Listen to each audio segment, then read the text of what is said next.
presented by Public Music Mathli.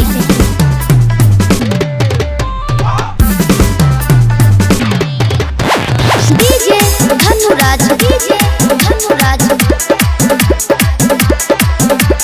Kumhi, mix by Bipin Deewana. खूबे वे गाजा ताजा तबे से खूबे मजा बुझ गेलिए चौरा सबके पास। खूबे वे महुआ हुआ साथ में लेके देसी पौआ गारा दाऊरे वे सारी रात गावा गावा पिया। खूबे वे गाजा ताजा तबे से खूबे मजा बुझ गेलिए चौरा सबके पास। खूबे वे महुआ हुआ साथ में लेके देसी पौआ गारा दाऊरे वे सारी रात। छौरी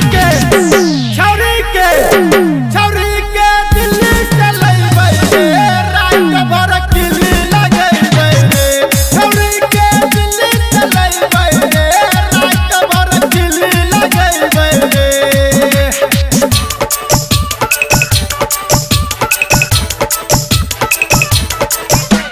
DJ Dhanuraj, DJ Dhanuraj, Kumhi, Kumhi, Ganga के स्टाइल में झीलम धरैबै रे। I like it. गोविंदा के स्टाइल में धुआं उड़ैबै रे। गंगा के स्टाइल में झीलम धरैबै, गोविंदा के स्टाइल में धुआं उड़ैबै रे। छौरी के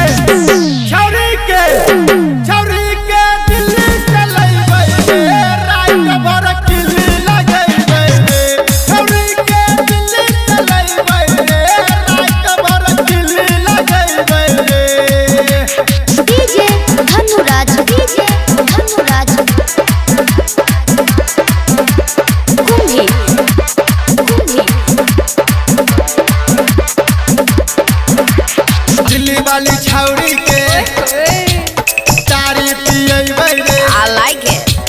छौरा रंगनवा के गाना पर नचैबै रे। दिल्ली वाली छौरी के तारी पियबै रे। छौरा रंगनवा के गाना पर नचैबै रे। छौरी के दिल्ली से लइबै रे रात भर किली लगइबै रे। छौरी के दिल्ली से लइबै रे रात भर किली लगइबै रे। Recording studio public music Dudhpura बाजार।